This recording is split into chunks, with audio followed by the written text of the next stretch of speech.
मित्रों, तानसेन मुगल कालीन भारत के सबसे श्रेष्ठ संगीतकार थे।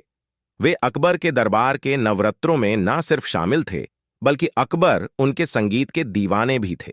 एक दिन संध्या समय ऐसे ही अकबर व तानसेन बैठे हुए थे कि अकबर ने तानसेन की तारीफ करते हुए कहा, तानसेन, मैं नहीं मानता कि तुम सा संगीतकार कोई कभी पैदा हुआ होगा या भविष्य में कोई पैदा होगा। यह सुन तानसेन जोर से हंस दिए और हंसते हुए ही बोले, आप भूत और भविष्य की बात क्या करते हैं महाराज।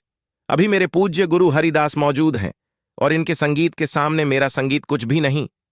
अकबर यह सुनते ही बुरी तरह चौंक गए। उन्होंने दृढ़तापूर्वक कहा, यह तो हो ही नहीं सकता। शायद तुम्हारे गुरु हैं, इसलिए तुम्हें ऐसा लग रहा है। तानसेन ने कहा, नहीं महाराज, मैं जो कह रहा हूं वह बात 100% सही है। इसमें गुरु प्रभाव तनिक भी नहीं। मेरे गुरु हरिदास वास्तव में मुझसे कई गुना प्रतिभावान हैं। लेकिन अकबर को अब भी विश्वास नहीं हो रहा था, सो उन्होंने तत्क्षण तानसेन से कहा, ठीक है तो उन्हें दरबार में बुला लाओ, मैं उनका संगीत सुनना चाहता हूं। तानसेन ने हंसते हुए कहा, वे दरबार में कभी नहीं आएंगे। उनका संगीत सुनना हो तो हमें ही उनके वहां जाना पड़ेगा। अब अकबर तो कला प्रेमी थे। वे तुरंत तानसेन के साथ हरिदास के घर जाने को निकल पड़े। जैसे ही घर के निकट पहुंचे, तानसेन ने कहा, हम यहां बागड़ में छिप जाते हैं, देखते हैं वे कब राग छेड़ते हैं। अकबर बोले, अरे हम यहां इंतजार क्यों करें, तुम जाकर उनसे कह दो कि महाराज स्वयं पधारे हैं और आपका संगीत सुनना चाहते हैं। तानसेन ने कहा, यह नहीं हो सकता महाराज, उन्हें आपके आने जाने से कोई फर्क नहीं पड़ने वाला। वे तो अपनी मर्जी से अपने समय पर ही राग छेड़ेंगे। अब तो और कुछ किया नहीं जा सकता था। अकबर को हरिदास का संगीत सुनना ही था, सो चुपचाप तानसेन के साथ बागड़ के पीछे छिप गए और हरिदास के राग छेड़ने का इंतजार करते रहे। उधर मध्यरात्रि को हरिदास ने आलाप छेड़ा और छेड़ा तो ऐसा छेड़ा कि अकबर स्तब्ध रह गए। उनकी आंखों से आंसू बहने लगे। बात तानसेन की 100% सही थी।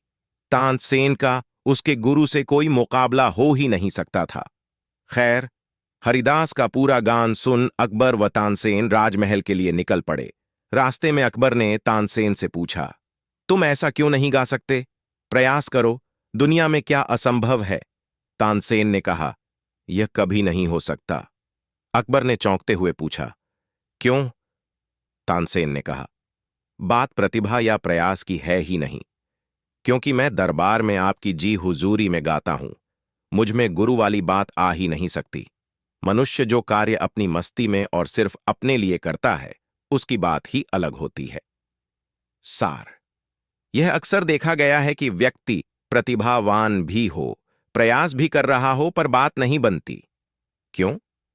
क्योंकि मनुष्य अपनी प्रतिभा का उपयोग अक्सर दूसरों पर रुआब झाड़ने हेतु करता है या दूसरों की जी हुजूरी में अपनी प्रतिभा का गला घोंट देता है।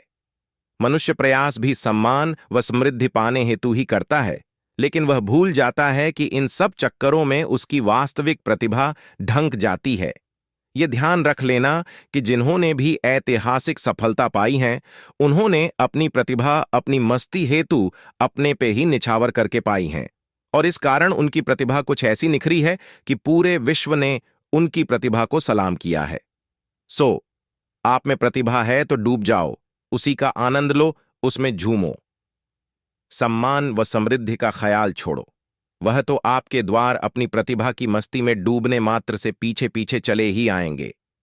मित्रों, आपको यह कहानी कैसी लगी कमेंट्स बॉक्स में अपनी राय जरूर दें, और इस प्रकार की और कहानी देखने के लिए चैनल को सब्सक्राइब करना और बेल आइकन दबाना न भूलें।